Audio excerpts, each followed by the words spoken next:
Hello everyone.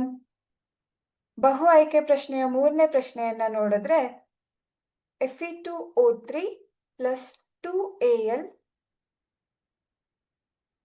gives rise to Al2O3 plus 2Fe. ಮೇಲಿನ ರಾಸಾಯನಿಕ ಕ್ರಿಯೆಯು ಇದಕ್ಕೆ ಒಂದು ಉದಾಹರಣೆಯಾಗಿದೆ ಅಂತ ಹೇಳ್ತಾ ಇದ್ದಾರೆ. ಅಂದ್ರೆ ಇಲ್ಲಿ ನಾವು ನೋಡ್ಬೇಕಾಗಿರೋದು ಇದು ಯಾವ ತರ ಕ್ರಿಯೆ, ರಾಸಾಯನಿಕ ಕ್ರಿಯೆಯ ವಿಧಗಳಲ್ಲಿ ಇದು ಯಾವುದಕ್ಕೆ ಉದಾಹರಣೆ ಅನ್ನೋದನ್ನ ನಾವು ಹೇಳಬೇಕು. ಆಪ್ಷನ್ ನೋಡೋದಿದ್ರೆ ಸಂಯೋಗ ಕ್ರಿಯೆ, ವಿಭಜನ ಕ್ರಿಯೆ, ಸ್ಥಾನಪಲ್ಲಟ ಕ್ರಿಯೆ, ದ್ವಿಸ್ಥಾನಪಲ್ಲಟ ಕ್ರಿಯೆ ಅಂತ ಇದೆ.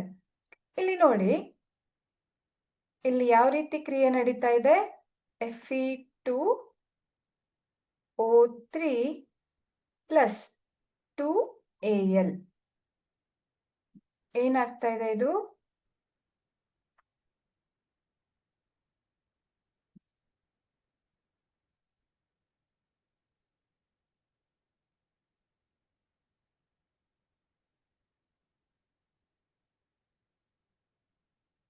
Al2O3 ಮತ್ತೆ 2Fe ಅನ್ನ ನಮ್ಗೆ ಉತ್ಪನ್ನವಾಗಿ ಕೊಡ್ತಾ ಇದೆ, ಹೌದಾ?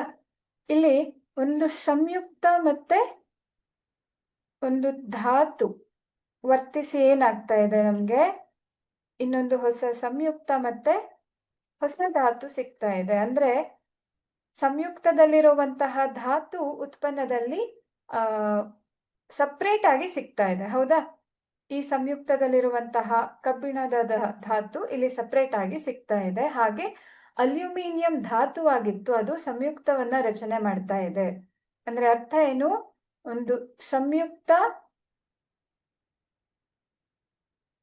ಮತ್ತೆ ಧಾತು ವರ್ತಿಸಿ ಏನಾಗ್ತಾ ಇದೆ? ಈ ಒಂದು ಧಾತುವಿನ ಸಂಯುಕ್ತ ನಮ್ಗೆ ಸಿಗ್ತಾ ಇದೆ. ಹಾಗೆ ಸಂಯುಕ್ತದಲ್ಲಿರುವಂತಹ ಧಾತು ಸಪ್ರೇಟ್ ಆಗಿ ಸಿಗ್ತಾ ಇದೆ, ಹೌದಾ? ಅಂದ್ರೆ ಈ ಒಂದು ಕಬ್ಬಿಣದ ಸ್ಥಾನಪಲ್ಲಟ ಆಗಿದೆ. ಅಲ್ಯೂಮಿನಿಯಂ ಕಬ್ಬಿಣವನ್ನ ಸ್ಥಾನಪಲ್ಲಟ ಮಾಡ್ತಾ ಇದೆ. ಹಾಗಾಗಿ ಇದು ಯಾವುದಕ್ಕೆ ಉದಾಹರಣೆ ಆಗಿರತ್ತೆ? ಇದು ಹೊಸ ಸಂಯುಕ್ತ, ಇಲ್ಲಿರುವಂತಹ ಸಂಯುಕ್ತ ಆಗಿರಲ್ಲ ಅಲ್ವಾ? ಹಾಗಾಗಿ ಇದು ಸ್ಥಾನಪಲ್ಲಟ ಕ್ರಿಯೆಗೆ ಉದಾಹರಣೆ ಆಗಿರುತ್ತೆ.